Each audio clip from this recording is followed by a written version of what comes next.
30 ዓመት ኢህአዴጎች የሰጡን እንጂ ይሄ የአማራን ህዝብ በተለይ ደግሞ የወሎን ህዝብ የሚገልጽ አይደለም የሚል ስለነበረ ምርጫው ችግር ስለነበረበት አይደለም፣ ሂደቱ ችግር ስለነበረበት አይደለም። ህልሙን ሲያወራ ነበረ። እንጫጫ እንቁላል ሻጭ ልጁላ። ሰላም ጤና ይስጥልን። የተከበራችሁ የጉባኤች ኢትዮጵያ ዩቲዩብ ቻናል ቤተሰቦች እንዴት ናችሁ? ሰላም ናችሁ ወይ? በተለያየ ጊዜ እንግዲህ የሚዝረከረኩ የተለያዩ መረጃዎች አሉ። በአሁኑ ሰዓት የመረጃ እጦት ችግር የለም። ችግሩ ምንድነው ከተባለ የተገኙ መረጃዎችን ለራሳችን በሚጠቅም መልኩ መተንተንና መጠቀም አለመቻል ብቻ ነው። በማስተዋል ነገሮችን መጠቀም ከቻልን በግልጽ እያንዳንዱ እንደውም ነውሩን እንደ ጀብደኛ እንደ ፈካሪ ወይም እንደ ድል አድራጊ በየአደባባዩ የሚረጭበት ሁነት ስለሆነ በዚህ ዘመን እጅግ ጥንቃቄ በተሞላበት ሁኔታ እውነታውንና ውሸቱን ለመለየት ተገቢውን ጥንቃቄና ምርመራ በማድረግ በማጣራት የሚጠቅመውንም ለራስ ጥቅም የመጠቀም ልምድ ሊኖረን ይገባል። እሱ ካልሆነ በስተቀር የመረጃ እጦት የለም። ትንሽ ትልቁ ያወራል እውነቱና ውሸቱ እንዴት መለየት ይችላል የሚለው ላይ የራስን ምርመራና ነገሩን ከቦታው ወይም ማን ያርዳ የቀበረ ወይስ ማን ይናገር የነበረ የሚባለውን አይነት ሁነት በመምረጥ ይህን ዘመን መሻገር መቻል እንጂ የማይገለጥ የለም። ሁሉም እየተገለጠ ነው። ዛሬም ነገም ከነጎዳም ሰዎች በሚያወሩት በሚሰሩት ይጠፋሉ። እውነትን እንውደድ፣ ኢትዮጵያን እናሻግር። ሁሉም መረጃ ይወጣል በፍክክር። እስኪ እንስማ። ቅድማ እንዲረሰ ጉዳያል እስር ቤት ነው። ሀሌታ ውሃ ኖቶሪየስ ኤሌመንት ስለ እርምጃ መውሰድ ለወረዳዎችን መቆጣጠር ሐመር ውሃ በክልል ደረጃ ሽግግር መንግስት መመስረትና ለኢትዮጵያ ለትልቁ ኬክ እንደ አንድ ኢትዮጵያ መታገል የእዙ ምስረታ ላይ ሁሉም ክፍለ ጦሮችም አሉ። ሁሉም ክፍለ ጦሮች አሉ። ምስራቅ አማራም ቢወጣም በስብሰባው ላይም ነበረ፣ በዛው ውይይት ላይም ነበረ። በወቅቱ ከነበሩ ውይይቶች 9 ነጥቦች ነበሩ። ከ9 ነጥቦች በ7ቱ ተስማሙ። ምስራቅ አማራም ማለት ነው። በ2 ነጥቦች ነበር ያልተስማሙ። አንደኛው የስም ጉዳይ ነው። እነሱ ምስራቅ አማራ ይሁን ነው የእዙ ስም አይደለም። አቅጣጫ ነው። አቅጣጫ ደግሞ አማራን አይወክልም። ይሄ በዚህ 30 ዓመት ኢህአዴጎች የሰጡን እንጂ ይሄ የአማራን ህዝብ በተለይ ደግሞ የወሎን ህዝብ የሚገልጽ አይደለም የሚል ስለነበረ የአማራ ፋኖ በወሎ እዝ የሚል ስያሜ ተሰየመ። ይህንንም አንቀበልም አሉ። ሌላኛው የኃላፊነት ጉዳይ ነው። በቃ አዛዥ ካልሆን አሉ። የነበረውን ሰጣ ገባ ታውቁታላችሁ። እኔም ሆንኩኝ ክፍለ ጦሩ እንግዲህ እንደምታውቁት ሲጀመር ጀምሮ ቀድመን የተናገርን ቢሆንም እንደ ጉባለች ኢትዮጵያ ዩቲዩብ ቻናል እንደ ሀቅና ሳቅ ሚዲያ እንደ መሀል ሚዲያ በተለይ ከዛም እንደ አዲስ ምንጭ ላይ ሞር በጃዊት ሳፋኖ ጉዳይ ላይ ያወራንባቸው ነገሮች ቢኖሩ በስልክ ከመሀል ሚዲያ ጋርና ከሀቅና ሳቅ ሚዲያ ጋር በደንብ አውርተናል። በተደጋጋሚ ሞር እነዛን ቪዲዮዎች ማውጣት ይቻላል። ከዛ ባለፈ ደግሞ አዲስ ምንጭ ላይ ከውብዬ ጋር ፊት ለፊት ለመጀመሪያ ጊዜ ኢንተርቪው አድርገናል እና እዛ ጋር ማየት ይቻል ነበር። ዛሬም እንደዚህ የምንለው ለምንድን ነው ከተባለ ዛሬም ቢሆን የሚሳሳትና የሚስት ስላለ ለጥላት መጫወቻ ሆኖ ጥፋትን እያባባሰ የሚሄድ ስላለና እነዚህ ከፊት ሆነው የሚታዩ ሰዎችም ሆነ ሌሎች መጫወቻና የሆነ በጥፋቱ ውስጥ ራሳቸውን እንዲያጠፉ እስከሚሞቱ ድረስ መጫወቻ ሆነው እንዲቀጥሉ ተብሎ የተሰሩ ስለሆነ እነሱንም ቢሆን ነፃ ማውጣት አለብን በሚል እንጂ የነዚህ ሰዎች ጉዳይ ብዙ ነገር ያመጣል ኦር እንደዚህ ሀገር ይቀይራል መንግስት ይቀይራል የሚለው ነገር አሳስቦን አይደለም። ነገር ግን እንደ አዛኝ እንደ ኢትዮጵያዊ በተለይ ለኛ ሀገርኛ ባልሆነ አጀንዳ የጥላትን አጀንዳ ተሸክሞ በሀገር ውስጥ በህዝብ መካከል ከራስ ቤተሰብ ጋር በራስ ሀገር ምድር ላይ ከመከላከያ ሰራዊት ጋር የውሻ ሞት መሞት የባንዳነት ስም እየለጠፉ መሞት በጣም የሚያሳፍር ስለሆነ ከእንዲህ አይነት የሞት የውርደት ሞት የውሻ ሞት ከምትሞቱ ራሳችሁ እንድትጠብቁ የሚል መልእክት ነው ዛሬም ነገም እንትን የምንለው እንጂ እንደ ድል አድራጊነት አይ ጀግናን ፈርቶን ነው ምናምን እንደዛ የምትሉ ሰዎች ካላችሁ አውቃችሁና አስባችሁበት የአጀንዳ የእናንተ ከሆነ እኔ በቃ ወደኋላ እንድትሉ አልፈልግም። ምክንያቱም ስለማንፈራችሁ ማለት ነው። የያዝነው እኛ እውነት ነው። እናንተ ባንዳ ናችሁ። እናንተ ለምን እንደምትገሉ ለምን እንደምትሞቱም አታውቁም።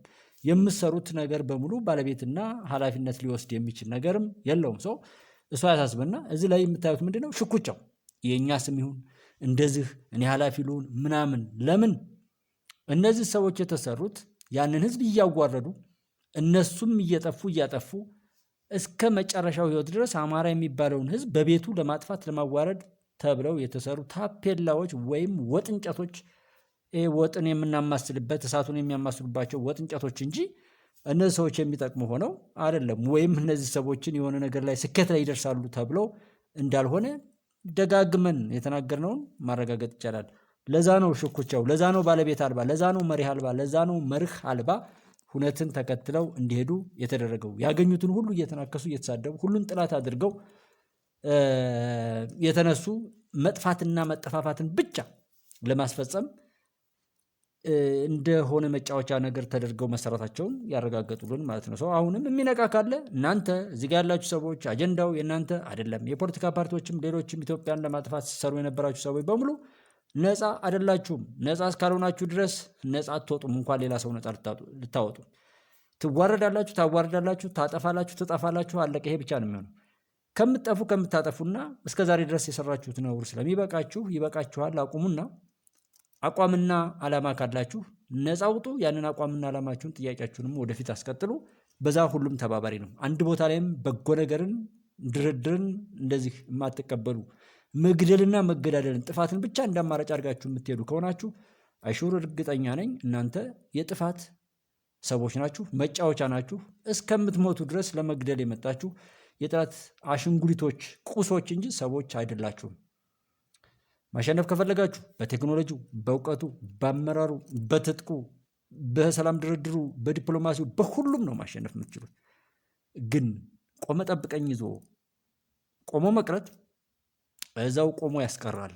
ከዛ ያለፈ ነገር የለውም። ስሟቸው ምንድን ነው? አጠቃላይ አመራሩ በየደረጃ ያለ አባላት ሁላችንም የወሰነው ውሳኔ ምንድን ነው?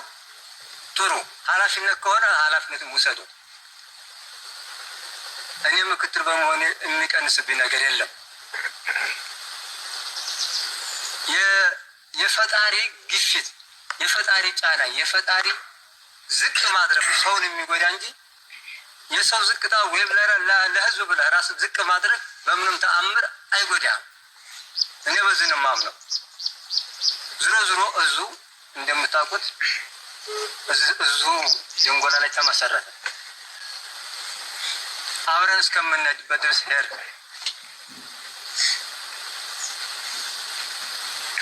አሁን ወጥተዋል።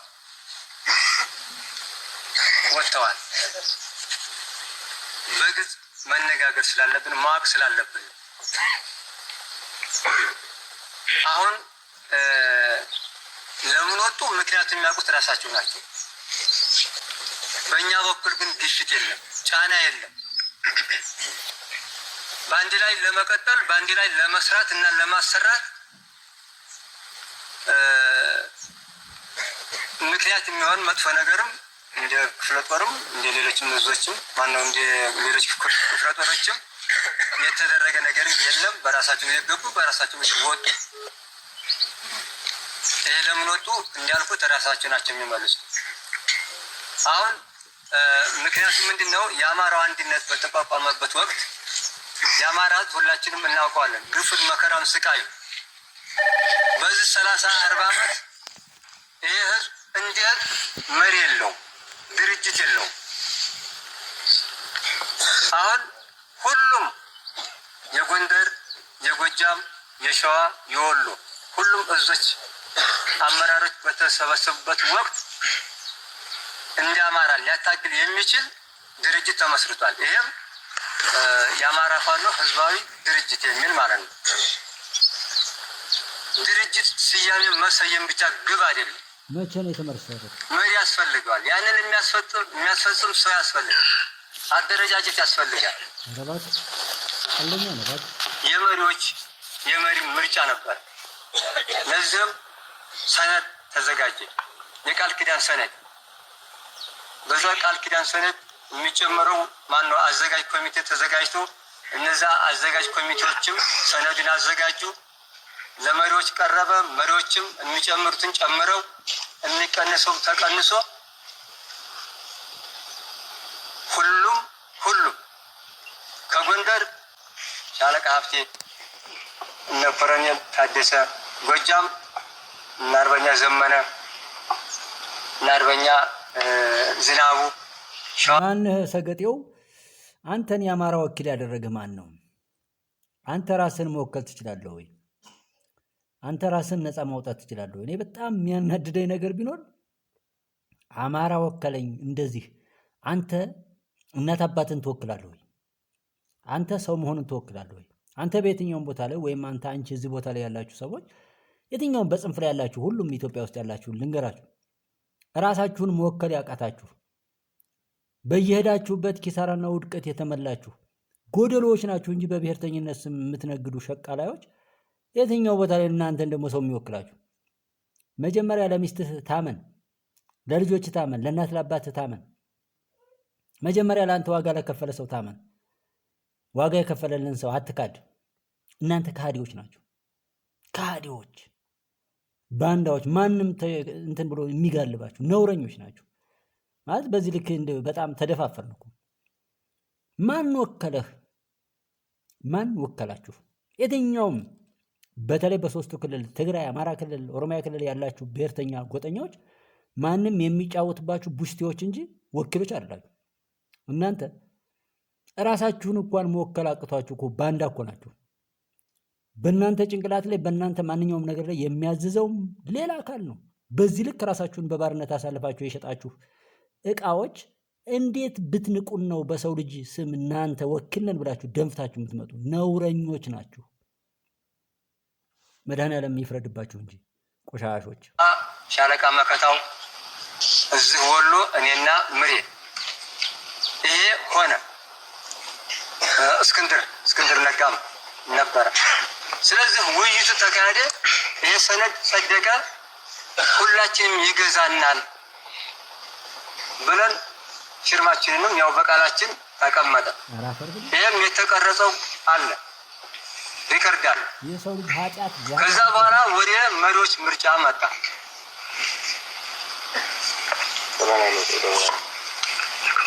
የመሪዎች ምርጫ ሲመጣ 14 ነጥቦች መመዘኛ ወይም መገምገሚያ ሆኑ። በዛ ላይ ለእጩነት ማንቀረቡ እስክንድር ነጋና ዘመነ ካሴ ቀረቡ ለእጩነት ማለት ነው። ከዛ መራጮች 9 ሰዎች ነበሩ። ለምን ሌላው እንዲሳተፍ የሚያደርግ አልነበረም እና 9 ሰዎች ነበሩ መራጮች። ከ9 ሰዎች 4 ሰዎች ማንም መረጡ? ዘመነ ካሴ መረጡ። 5 ሰዎች 4 ሰዎች 5 ሰዎች እስክንድርን መረጡ። አሁን እዚህ ላይ ነው ችግር የተፈጠረው። ምርጫው ችግር ስለነበረበት አይደለም፣ ሂደቱ ችግር ስለነበረበት አይደለም። አሁን ሁሉንም አየን። እኔ የምታገለው ለአማራ ነው ምናምን የሚለውን ተውት። አሁን ለራሴ እኔ የት ቦታ ላይ መሆን አለብኝ ብሎ ሰው ራሱን በዛ ልክ ነው የሚያስቀምጠው። ፋኖ ምንም አይነት አሳማኝ ምክንያት የለው። እነዚህ ሰዎች በአንድ በኩል ህይወታችንን ለአማራ ኮዝ መስዋዕት ልናደርግ ነው ስትግል ውስጥ የገባ ነው ይላል ይሉና ቆንጃ ተወልደቱ አንተ ራሱ ማነህ? ምንድን አሁን በበሰበሰው ነገር ላይ አንተ እድሜ ልክህን ኪሳራ ነው። እዚህም ቦታ ላይ ለምንድን ነው የገባው? ማን ጠራ እዚህ? አንተ ልብህን አሟላል። ሌላ ሰው ልብ አታሳምን። በቃ ፋኖ እንደዛ አይደለም ምናምን። እንደው በየሄዳችሁበት በዚህ ልክ ባንዳ መከላከያ በተኛበት ታርዶ ያ ሁሉ ግፍ ተፈጽሞበት ብዙን ጊዜ የትግራይን ህዝብ ይሄ የአብይ መንግስት የትግራይ ህዝብ ላይ የዘር ማጥፋት ነው ያልክ እኮ ነው። ሰዎች ቢረሱም የመረሳ እንዳልመስልህ የኢትዮጵያን ቆሻሻ ጠላት ሁሉ መጥረግ ግዴታችን ስለሆነ ግን እንኳን ህይወታቸውን ስልጣናቸውን አሳልፈው መስጠት አይፈልጉም። ይህ እኮ አሳዛኝ ነገር ነው። ህይወታችንን አሳልፈን እንሰጣለን ብለው የለን። ህይወቱን አሳልፎ ለመስጠት የወሰነ ሰው ስልጣኑን አሳልፎ መስጠት ለምን ይከብደዋል? ስለዚህ የፋኖ ኃይሎች እንደዛ እንዳያደርጉ እንቅፋት የሆነው የግለሰቦች ኤጎ ነው፣ የስልጣን ጥም ነው፣ ግለኝነት ነው፣ የአካባቢ የመንደርተኝነት ስሜት ነው። ስለዚህ በአፋቸው እንደሚሉት ለህዝብ ከሆነ የሚቆረቆሩት ለዛ የህዝብ አጀንዳ ህይወታቸውን መስዋዕት ለማድረግ ከቆረጡ ስልጣን ተራ ነገር እና ሁለተኛ ያው የፕሮፓጋንዳ ስራ እየሰራ ነው። በህዝብ እንደሚወደድ ህዝቡ እንደሚደግፈው አድርጎ ነው ለዓለም አቀፍ ህብረተሰብ ለማሳየት እየሞከረ ያለው እና ጦርነቶቹ ደግሞ የህዝብ ድጋፍ እንዳላቸው የሰላም ጦርነቶች እንደሆኑ እየተደረገ ነው እየተነገረ ያለው እና ይሄ እንዳልሆነ የኢትዮጵያ ህዝብ የዓለም ህዝብ እንዲያውቅ ማድረግ ያስፈልጋል። የትኛውንም ድርጅት ልናንቆለጳጵሰው አንችልም። በየትኛውም ደረጃ ያለ አመራር በዝምታ ልናልፈው አንችልም። ስለዚህ ከቁንጮ ከሀ እስከ ፐ ያላችሁ አመራሮች አንዳንድ ወንበዴ በዚህ በፋኖ ውስጥ ተሰማርተናል የሚል እንቅስቃሴ የሚያደርግ በየቀኑ ልዩነትን የሚሰብክ ሞት ሲደግስ የሚውል ከሌን ምታው ከሌን ግደለው የሚል ሹሩባውን ጎንጉኖ ተነግሳለህ። ወረተው እንዴ ሀብታሙ አንተ ስለ አንድነት ተናግረህ ታውቃለህ እንዴ? ስለ በደል፣ ስለ መበደል፣ ስለ ስቃይ፣ ስለ ሞት፣ ስለ መግደልና መገዳደል አይደል እንዴ አንተ ስትናገር የምትውል የምታድረው? እና አንተ እንደዛ ነው። በነገራችን ላይ ባለቤት የሌለው የሆነ ንብረት እንደዚህ ነው። ማንም ነው የሚጫወተው። የዳን እንትን የሚባል በጣም ነው የሚያሳፍረው። በዛም ይሁን በዚህ የማየው ጽንፈኝነት በሀገራችን ላይም ወይ በምድራችን ላይ ያላችሁ ክፉ ልጆችን የማየው ምንድነው? በቃ ሰው ኃጢአት ሰርቷል። የኃጢአት ፍሬ የሆናችሁ ደግሞ እናንተ በቅላችኋል። አሁን ሰው ከኃጢአቱ ከተናዘዘ እናንተም ትጠፋላችሁ። ወደፊት የሚወለደው የሚዘራውም ይባረካል። ሰው በኃጢአቱ በክፋቱ ከቀጠለ ግን እናንተን የሚመሳሰል ክፉ ውላጅ ፉኝቶች ያው እየበዛችሁ ትሄዳላችሁ። እንደው አንተ ስለ ልዩነት እነ ከሌ እንደዛ ብለው ሌላ ሰው ቢናገረው ልክ ነው። ምክንያቱም አንተም ጭምር ዘረኛ፣ ጎጠኛ፣ መንደርተኛ ሆነ አማራ እያልክ አማራን የምታጠፋ አውሬ ስለሆንክ ማለት ነው ብያለሁ ብሎ ጥንቆላ እንደሞ ሌላ አስጠንቁሎ የሚንቀሳቀስ ስንት አለ። መንገድ ዘግቶ እንደዚህ ብሎ ህልሙን ሲያወራ ነበረ። በእንጫጫ እንቁላል ሻጭ ልጁላ ለጣሊያን አያቶች እንቁላል ሲቀቅሉ የነበሩ ፕሮፋይል አድርገውና ይሄን ቅጥረኛ ጀግናዬ ምናምን በል ስንት ማፈሪያ ያለ መሰለህ። የተከበራችሁ ጉባኤች ኢትዮጵያ ቤተሰቦች እንግዲህ ይህንን መሰል ሁነት ነው ያለው። ይሄ እንደ ጉባኤች እዚህ ጋር የምናቀርበው አንድ ነገ እንኳን ከዛሬ በኋላ ላይ መጥፋትና መጠፋፋት፣ ጥላቻና በቀል ለጥላት ትርፍ የሚሰጥ ሀገር እንደ ሀገር፣ ህዝብ እንደ ህዝብ የሚያከስር ነገር እንዲያበቃ ለማድረግ ነው። ሌላው በሁሉም ነገር ላይ ባለቤት ሆነን መቆም እንዳለብን ነው። ባለቤት አለመሆን፣ የጥላቶች መጫወቻ ሆኖ መምጣት፣ ራስን በኢኮኖሚም ሆነ በሀሳብ ነፃ ሳያወጡ ነፃ አውጭ ነኝ ብሎ መሰለፍ ምን ያህል የነውረኝነት ጥግ እንደሆነ አሳፋሪ እንደሆነ በማሳወቅ ሌሎችም ይህን መሰል ድርጊት ከማድረግ እንዲቆጠቡ ትምህርት መስጠት ወይም ግንዛቤ መፍጠር ነው። ከዛ በተጨማሪ ይህና መሰል እውነት ላይ ምንም ውጤት አያመጣም። ከዛ ተሻግሯል ነገሩ። እዚህ ላይም ገንዘብ የምታወጡ በዚህ ህብደታችሁም ተስፋ የምታደርጉ ሰዎች ካላችሁ ወደ መፍትሄ ሁዱ። መፍትሄ ላይ ሊያደርስ የሚችል በቃ ጉዳዩ ይህንን ይመስላል። እርስ በርሱ ገመና እንኳን መጠባበቅ የማይችል በየትኛውም ቦታ ላይ አሳፋሪና የነውረኝነት ወይም የብልግና መድረክ ነው። የሚሰሩትም የሚያወሩትም ምንም የሚያደርጉት ድርጊት ሁሉ የነካውን ሁሉ የሚያበላሽ የነውር ጥግ ታሪክን ጨምሮ ለመበረዝ ተብሎ የተሰራ የጥላቶች ወጥመድ እንጂ ለዚህ የተሰራ አለመሆኑንና እዚህ ላይ ይሄ ነገር እንዲባባስ ሲሰራ የነበረው ሁሉ ከደሙ ንጹህ ነኝ ብሎ የቀረበ መሆኑን በማወቅ ነገም መሰል ችግሮችን በማስቆም የተሻለ ታሪክ፣ የተሻለ ተግባር ካለፍንበት፣ ከወደቅንበት፣ ከተጎዳንበት ሁነት ተምረን ጥሩ ታሪክና ኃላፊነት የተሞላበት ሁነት በመፍጠር ኢትዮጵያ እንድንሻገር፣ እንድናሸንፍ፣ ድል እንድናደርግ፣ በዓለም ላይ እንደ ሰው እንድንቆጠር፣ የሰውነት ባለቤት እንድንሆን ነው። ከጥላቶች ወጥመድ ነፃ እንድንወጣ፣ የነፃነት አውድ እንድናደርግ። በዚህ የሀፍረት ቀሚስ ውስጥ የነበራችሁም ውጡና መትረፍ ከቻላችሁ ትረፉ፣ መዳን ካለባችሁ ዳኑ። ማንም አይጫወትባችሁ። ይህን እውነት ስታዩት ጀስት ከዚህ ያለፈ ምንም አይሆንም። በቃ ከመጀመሪያው ጀምሮ ራሳቸው አስበው ያደረጉት ስላልሆነ ማለት ነው።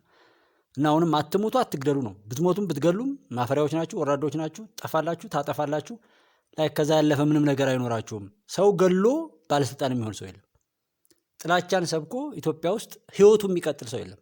ህይወቱን ወደፊት የሚያስቀጥል ሰው የለም። አማራ፣ ኦሮሞ ማንም ወክለኛ ላይ የለም። መጀመሪያ ራስን ሁን፣ ራስን ኑር። የራስን ብልግና ልታው ሰው የምትችለው ማህበረሰብም የለም። የትግራይ ህዝብ ወክለኝ ብሎ አልጠራህም። የአማራ ህዝብ ወክለኝ ብሎ አልጠራህም። የኦሮሞ ህዝብ ወክለኝ ብሎ የጠራህ የለም። መጀመሪያ አንተ ራስህን ወክል። ባንድ አትሁን። ማንም ያሸከመህን ቆሻሻ ተሸክመ ሀገራችንን በበሽታ የምትበክል ነውረኛ ሁሉ በቃ ማንም እንደናንተ የምንጠላው የለም። እንኳን እናንተን ህዝብ ሊወክላችሁና በነውራችሁ ፈሩ፣ ጥፉ። ከቻላችሁ የቀረበላችሁን አማራጭ ተጠቅማችሁ ሀሳባችሁን ሞግቱ። አንዲት ሀሳብ እንኳን ወንበር ላይ ቀርቦ መወያየት የማትችሉ ደናቁርት ናችሁ ሀገሬን የምትበድሉ። ፈጣሪ ይፍረድባችሁ። እናንተን የላኩትንም ቢሆን የተቀመጡበትን የሚኩራሩበትን መሬት ሁሉ እግዚአብሔር በመለኮታዊ ኃይሉ እንዲያብረከርከው እንዲገለባብጠው እሳተ መለኮቱን ሰማዩን ከፍቶም ደግሞ እሳተ ነጎድጓድን እንዲያወርድ ነው እንደ ግል የማደርገው። በዛ መልኩም ነው የምሰራው። ምናልባት የዋይፋይ ኦር ኢንተርኔት ጉዳይ እንደዚህ ሆኖ ወይም ደግሞ በጎ ነገር ስላንንገላገሉ ባለቤቱን ከጥላት ወጥመድ ነፃ እንውጣ ብለን ሀይር በጎ ነገር ስላወራን በዚህ በጎ መንፈስ ተሰብኮ ወደዚህ የሚመጣ ሰው ቢጠፋም ቢቀንስም የምናሸንፈው እኛ እንደሆን ሁሌ ነው የምናገረው። አሁን የምናሸንፈው እኛ ነን። የኔትወርክ ቢዘጋም በዚህ መልኩም ቢሆን እንዳረሳለን፣ ድሉን እናስቀጥላለን። መስራት ያለብን እየሰራ ነው። በነገራችን ላይ በሶሻል ሚዲያ ላይ ባለው በዚህ በብልጭልጩ ላይ በጭብጨባው ላይ ወር በገንዘብ በምናምን ባናገኝም እኛ ዘላቂ የሆነ ሀብት በፈጣሪ በኩል ደግሞ አለን። ድሉ የኛ ነው። ኢትዮጵያ ትቀጥላለች። ጠላቶቿን ሁሉ ትቀብራለች። በእነሱ ውድቀት በእነሱ ቀብር ላይ ኢትዮጵያ ከፍ ከፍ ትላለች። ባንዳ አትሁኑ። ኢትዮጵያን ምንም ላታደርጉ ሻዕቢያም ሆነ ሌሎች ቆሻሻ ጠላቶቻችን ተላላኪ ከመሆን በላይ ሞት የለምና ከዛ ነውረኝነት ሞት ያው ራሳችሁን ጠብቁ ነው። ኢትዮጵያ ታበጽሕደዋ በእግዚአብሔር። ኢትዮጵያ በድል ትቀጥላለች፣ ወደቧንም ታገኛለች። ቀይ ባህር የኢትዮጵያ ቀይ እውነት የዓለም ቀይ እውነት ሆኖ ይወጣል። ኢትዮጵያ በደል ያደረሱባትን ሁሉ በሚገባው ፈጣሪ ይበቀላል። አትጠራጠሩ። ኢትዮጵያ ድል አድርጋለች።